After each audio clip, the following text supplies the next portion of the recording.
Discours de Stockholm, Saint John Perse. J'ai accepté pour la poésie l'hommage qui lui est ici rendu et que j'ai hâte de lui restituer.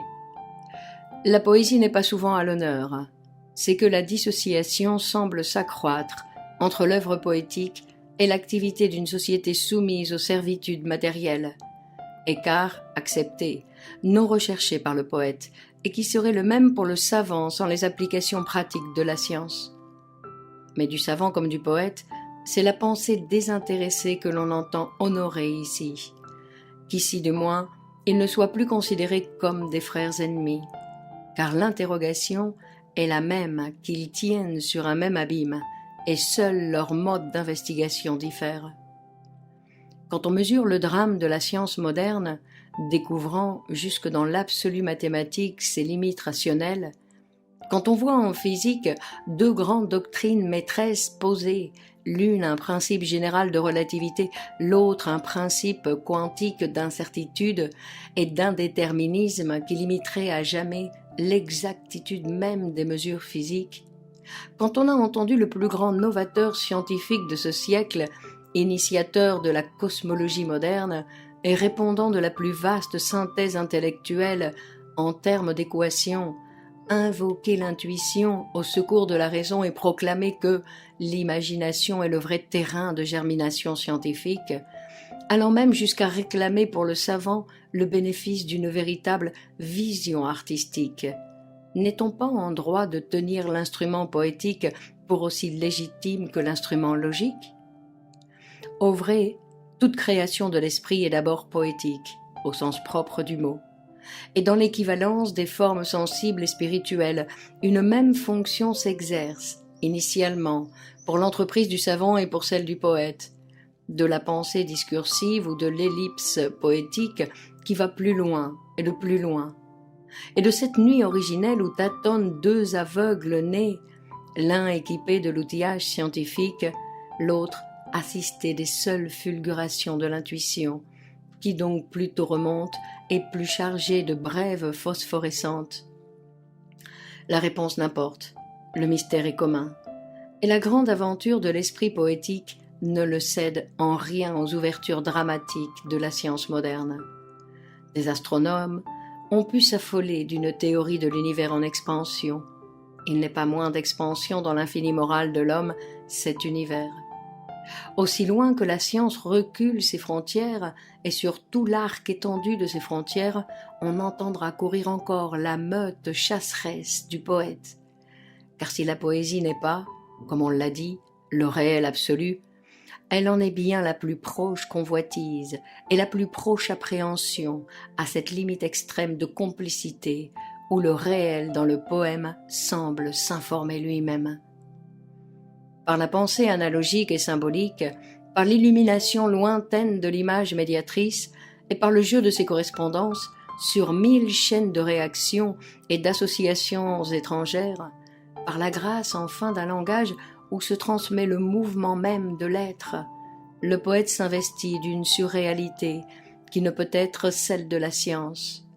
Est-il chez l'homme plus saisissante dialectique et qui de l'homme engage plus ?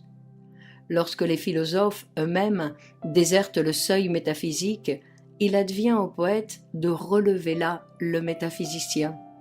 Et c'est la poésie alors, non la philosophie, qui se révèle la vraie fille de l'étonnement, selon l'expression du philosophe antique à qui elle fut le plus suspecte.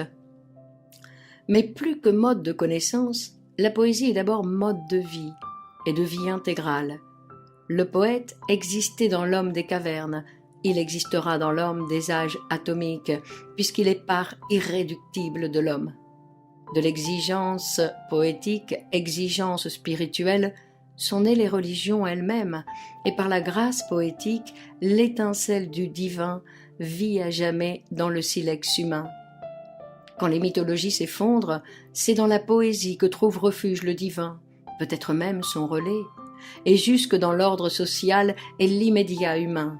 Quand les porteuses de pain de l'antique cortège cèdent le pas aux porteuses de flambeaux, c'est à l'imagination poétique que s'allume encore la haute passion des peuples en quête de clarté.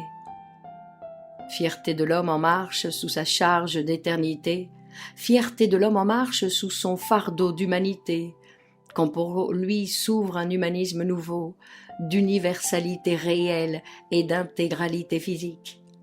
Fidèle à son office, qui est l'approfondissement même du mystère de l'homme, la poésie moderne s'engage dans une entreprise dont la poursuite intéresse la pleine intégration de l'homme. Il n'est rien de pythique dans une telle poésie, rien non plus de purement esthétique. Elle n'est point art d'embaumeur ni de décorateur. Elle n'enlève point des perles de culture, ne trafique point de simulacres ni d'emblèmes, et d'aucune fête musicale elle ne saurait se contenter. Elle s'allie dans ses voix la beauté, suprême alliance, mais n'en fait point sa fin ni sa seule pâture. Se refusant à dissocier l'art de la vie, ni de l'amour la connaissance, elle est action, elle est passion, elle est puissance et novation toujours qui déplace les bornes. L'amour est son foyer, l'insoumission sa loi, et son lieu est partout dans l'anticipation. Elle ne se veut jamais absence ni refus.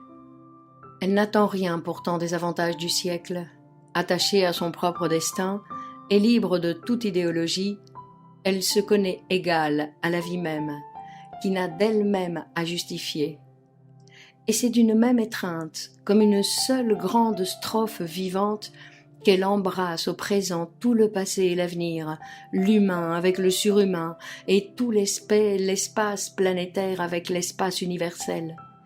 L'obscurité qu'on lui reproche ne tient pas à sa nature propre, qui est d'éclairer, mais à la nuit même qu'elle explore et qu'elle se doit d'explorer, celle de l'âme elle-même et du mystère où baigne l'être humain. Son expression toujours s'est interdit l'obscur, et cette expression n'est pas moins exigeante que celle de la science. Ainsi, par son adhésion totale à ce qui est, le poète tient pour nous liaison avec la permanence et l'unité de l'être, et sa leçon est d'optimisme. Une même loi d'harmonie régit pour lui le monde entier des choses. Rien n'y peut advenir qui par nature excède la mesure de l'homme. Les pires bouleversements de l'histoire ne sont que rythmes saisonniers dans un plus vaste cycle d'enchaînement et de renouvellement. Et les furies qui traversent la scène, torches hautes, n'éclairent qu'un instant du très long thème en cours. Les civilisations mûrissantes ne meurent point des affres d'un automne, elles ne font que muer. L'inertie seule est menaçante. Poète est celui-là qui rompt pour nous l'accoutumance. Et c'est ainsi que le poète se trouve aussi lié malgré lui à l'avènement historique, et rien du drame de son temps ne lui est étranger. Qu'à tous ils disent clairement le goût de vivre ce temps fort, car l'heure est grande et neuve, où se saisir à neuf. Et à qui donc céderions-nous l'honneur de notre temps? Ne crains pas, dit l'histoire, levant un jour son masque de violence, et de sa main levée elle fait ce geste conciliant de la divinité asiatique au plus fort de sa danse destructrice. Ne crains pas ni ne doute, car le doute est stérile et la crainte est servile. Écoute plutôt ce battement rythmique que ma main haute imprime, novatrice, à la grande phrase humaine envoie toujours de création. Il n'est pas vrai que la vie puisse se renier elle-même. Il n'est rien de vivant qui de néant procède, ni de néant s'éprenne. Mais rien non plus ne garde forme ni mesure sous l'incessant afflux de l'être. La tragédie n'est pas dans la métamorphose elle-même. Le vrai drame du siècle est dans l'écart qu'on laisse croître entre l'homme temporel et l'homme intemporel. L'homme éclairé sur un versant va-t-il s'obscurcir sur l'autre? Et sa maturation forcée dans une communauté sans communion ne sera-t-elle que fausse maturité? Au poète, un divis d'attester, parmi nous la double vocation de l'homme, et c'est hausser devant l'esprit un miroir plus sensible à ses chances spirituelles, c'est évoquer dans le siècle même une condition humaine plus digne de l'homme originel. C'est associer enfin plus largement l'âme collective à la circulation de l'énergie spirituelle dans le monde. Face à l'énergie nucléaire, la lampe d'argile du poète suffira-t-elle à son propos? Oui, si d'argile se souvient l'homme. Et c'est assez pour le poète d'être la mauvaise conscience de son temps.